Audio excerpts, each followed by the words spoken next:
Hello everyone, and a very, very big welcome to the 67th Sydney Film Festival, a virtual edition because of COVID-19. My name's Sandy George and I'm really delighted to be hosting this post-Morgana Q&A. With me on screen are writer-directors Josie, Hess, that's Josie up in the top left corner, and also Isabel Peppard, that's Isabel down in the right bottom corner, and also the subject of this documentary, Morgana herself, Morgana Muses. Thanks all of you for making yourself available. We're going to talk for about 15 minutes. It's going to be over in a jiffy, so I hope all of you can stay with us until then. Morgana, I'm going to start with you. It seems only right. So thank you so much for letting us all into your life through the film and for being so joyful about the highs and also willing to share the lows. In the film, you say that you feel differently about yourself when you see yourself on film, but of course you're referring to the films made prior to this, and this, of course, is a biopic. So I just felt as though I really wanted to know how you felt or feel about this film. You're the star of it, but in a very different way. Look, I thoroughly enjoyed the whole process of making this film. I have to say I had a lot of fun. Even in my down times, I was supported with so much love by Isabel and Josie that I was able to go through those difficult times and reflect and say, yes, you know, I had bad times as well as good times. Watching myself on the big screen is rather overwhelming, can I just say, particularly at the end when my vagina is on show. It's kind of like there's nothing else for me to hide from. What was the best and the worst of making it from your point of view? The best is I just loved having the interviews in the three different continents, which was really great. I think the hardest part of the documentary for me was returning to Albury, and it triggered a lot of bad memories, and I found that very confronting. But like I said, I had all the love and support from Josie and Isabel, which I was able to get through the difficult time. I have to say that the most heartbreaking thing for me as an audience was the Albury section. And I wondered whether this film has been a kind of cleansing experience for you. Has it helped you brush aside your past? Look, like I said, watching the film, I thoroughly enjoyed the whole process. Watching myself on the big screen was really confronting. But at the end of the day, I found it very cathartic and liberating as well. I was able to show all the good and the bad, and I was able to, you know, I survived it. And I thought at the end of the day, you know, this is all part of me, and I wouldn't be who I am if I didn't experience all those highs and lows. And the film, you know, it really does show all my highs and lows, and I found it very cathartic and very liberating. Yeah. Josie or Isabel, can you just take us back to when you said, yep, we're going to make this film? And what was it that you envisaged back then compared to what we've all just seen on screen? Mind if I start, Josie? I just finished directing a stop motion animation, which actually screened at Sydney Film Festival in the Dendies. And me and Josie knew each other through the horror world. Josie was already working with Morgana, and she invited me to come and direct the documentation of Morgana's 50th birthday present to herself, which was being suspended in a giant phoenix installation.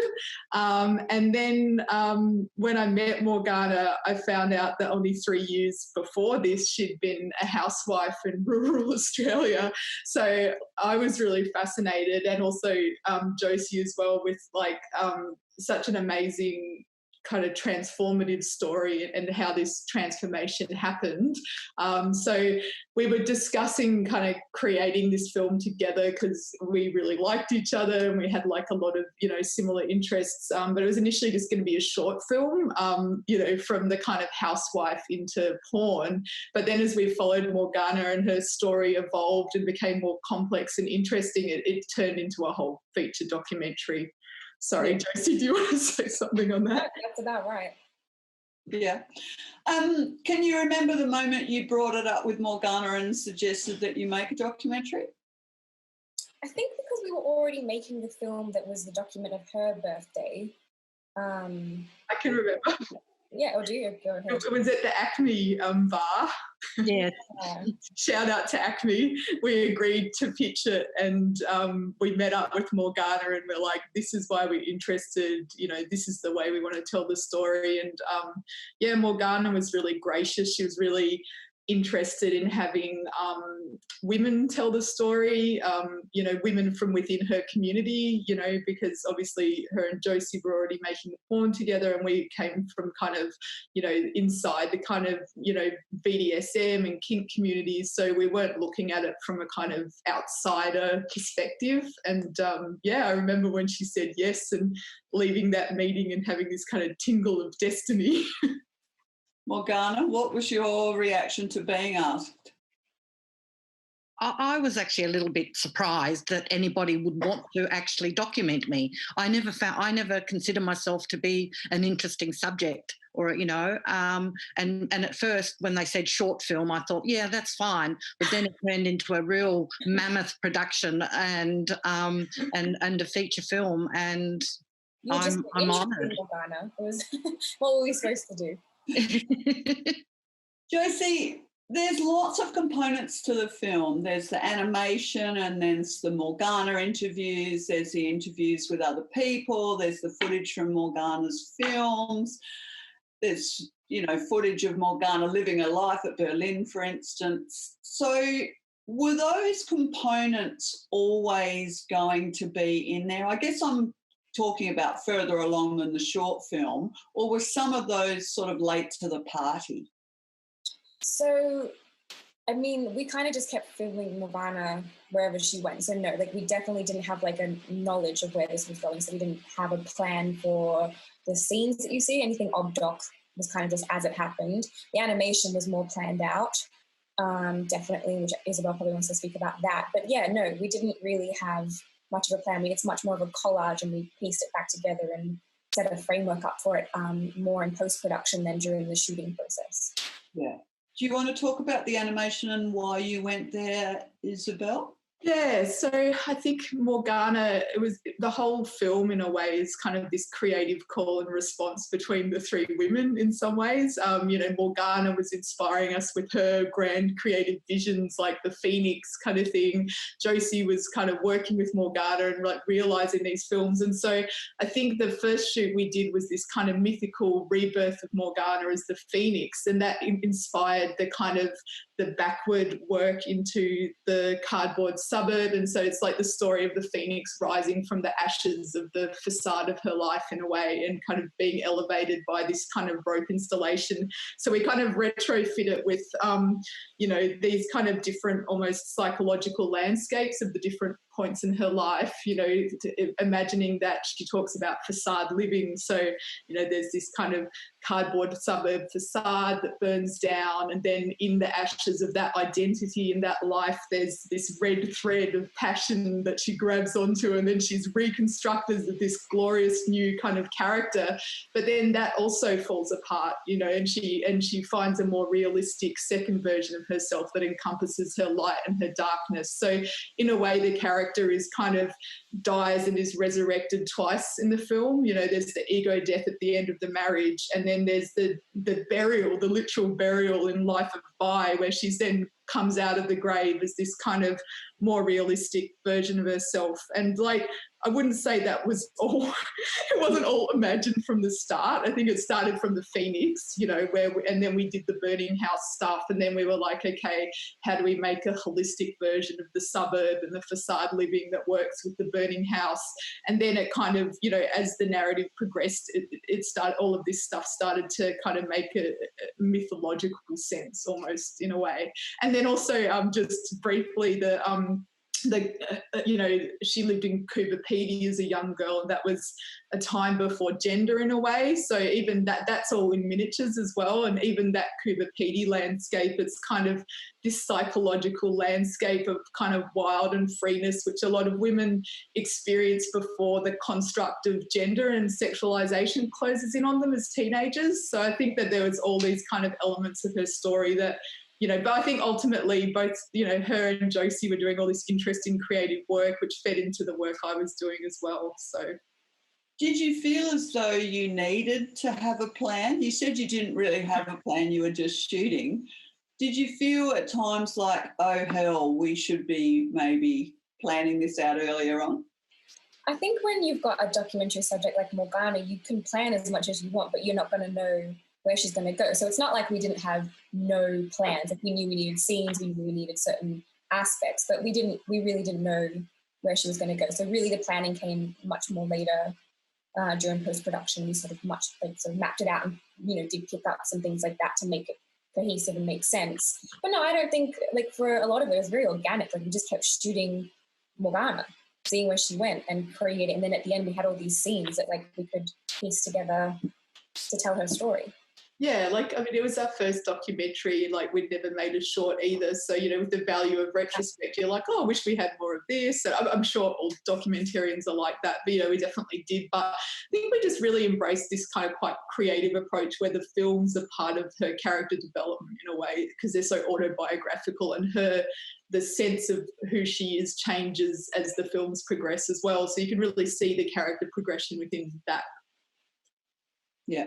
Were you a fly on the wall in all this, Morgana? And I suppose I'm thinking about that wonderful footage where you're lying burnt with the red smoke. Like, did you know all this was happening?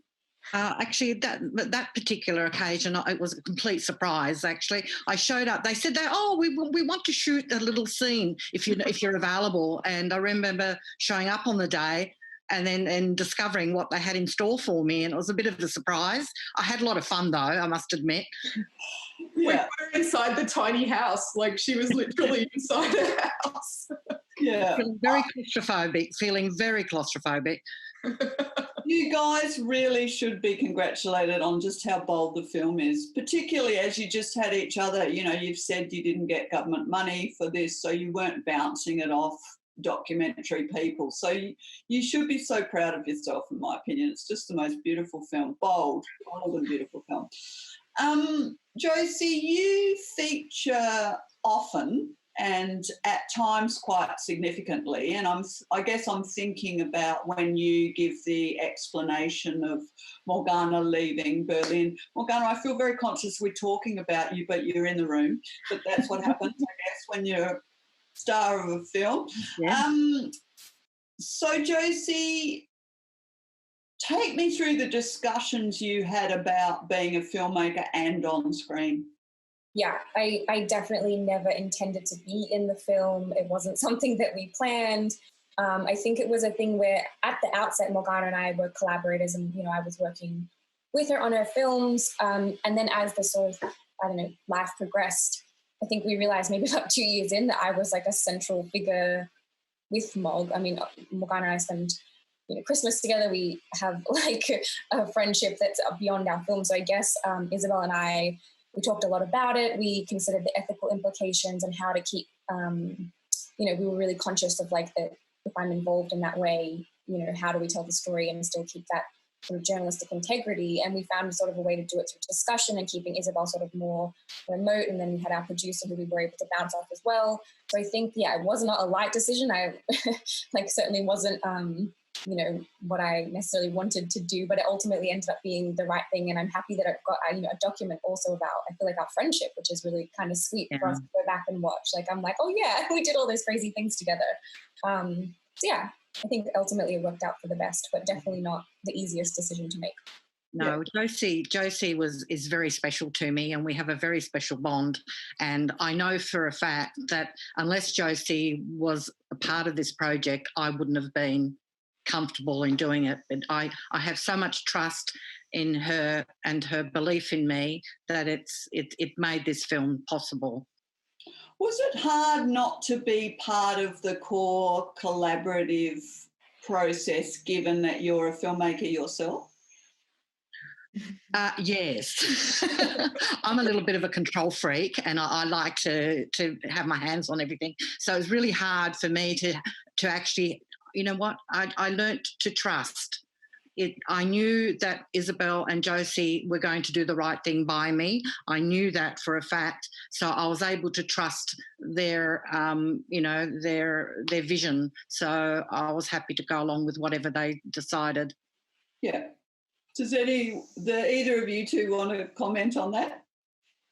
I think we were just extremely grateful to Morgana for being so gracious. Like, again, she crawled into that tiny cardboard house, it was hot in there. She did so many things that we asked her without, necessarily getting to know about the bigger picture. And I remember watching it with you for the first time, Morgana, because we definitely wanted to show you, obviously, before, we released it to the world. And it was kind of terrifying because we've been through this, you hope that we've done you justice. And I think ultimately we held hands in that bed and we just watched it and talked about it afterwards. And obviously, ultimately you approved, and thank God.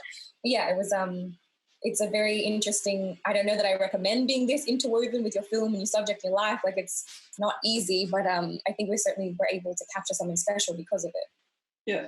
Yeah, I just wanted to say, Morgana's just been so generous to us and so giving, and, just her courage in sharing this story and sharing herself, so candidly, and, she's really just kind of gone above and beyond, for us. And, when she watched it, she had just a tiny, the smallest change, because, we showed it to her before we locked the edits. So obviously, you're really worried. And it was just, I don't know, thank you, Morgana. I just can't say enough, how generous you've been to us in this project. Are we allowed to go down where the tiny change was? It was a photo, I think. Was it a photo? Yeah, it was just one photo. I think we were a bit worried that it was a relative of yours that you weren't sure, and we didn't know how to get in touch. It was a pretty minor thing. I don't know what we were expecting, but we were surely there'd be more. But she was really gracious about it. Morgana, was it hard to say yes, let it go out into the world? Very hard, because I'm very critical of myself, and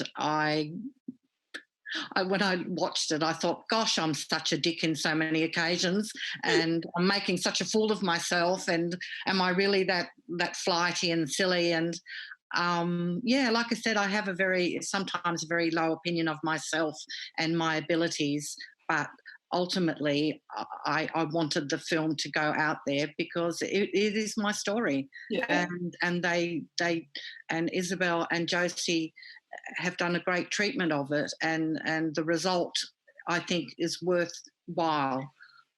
Yeah, definitely. I mean, you may think people see you like that, but I think everyone just sees bravery, bravery, bravery. The film, I'm going to ask a last question because we're coming up to the 15 minutes. The film does take a dark turn, I guess you'd say, after post-Berlin. And I was a bit surprised about the decision to include the to-camera piece about depression when in the digging of the whole thing. I suppose so late in the film, maybe I was surprised, or maybe I just think that everybody tussles with their brain kind of all the time. But can I ask, was that always going to, because that was a set piece, was that late in the piece that happened, or always in planning, or can you speak to that? Do you mean when Morgana speaks to camera talking about her, issues. That was just an interview. That wasn't really set up to be like that at all. Right. So we were going to Albury to shoot her after she came back from Berlin, thinking, we didn't know at the time that it was, you know, that you had full on, like, you know, it hadn't worked out or whatever, and you were in that state. So, sorry, were you talking about the grave scene or the Albury scene? No, after you're in the hole in the ground, in that setting.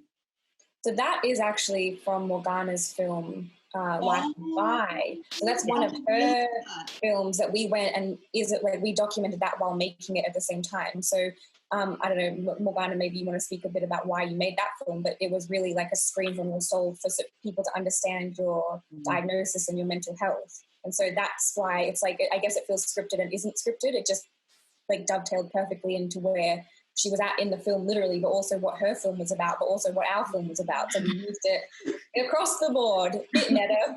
Okay. Yeah. I misinterpreted that. I thought it was on for your film. Yeah, there you go. Yeah. Okay, this is the final question. Sorry, Letha. How has the film been received internationally and here? I want to take that one. I think we all were maybe shocked at how well it's been received, to be honest. I think we're all expecting more pushback, maybe because we expect that anyway. But yeah, I think it's been received really well. Yeah, it's been interesting how many different people it's spoken to for different reasons. We've been quite surprised, especially also like, this sounds really bad, but like the fact that it's spoken across gender, like the gender gaps as well. Like, I think that we went in thinking, oh yeah, women are really going to understand this story, but so many men have really responded to it in so many different ways. And I think partly because it lifts this curtain of this whole world that they might not have kind of really, thought about that much, but there's so many things in, Morgana's story that I think are broadly humanistic and experiences that people can relate to. And so our experience is that, there's been a lot of people crying, a lot of people telling us the different parts of it that, affected them in different ways or made them see things differently or whatever. We're just about to have our international premiere, so we can't speak to how it's been received internationally, but yeah, it's been locally, it's been amazing. And to be able to make it into these, leading film festivals like MIF and SIF, on our budget, which, is like half the budget of like, my last short film, to be honest, so, it's pretty, it's pretty amazing. Yeah. I've got to wrap it. I'd like to keep going, but thank you so much for making yourself available. And I wish the film well as it continues its little journey through the world. Thank you so much for having us. Thanks so much for having us. No worries. See you later. Thanks.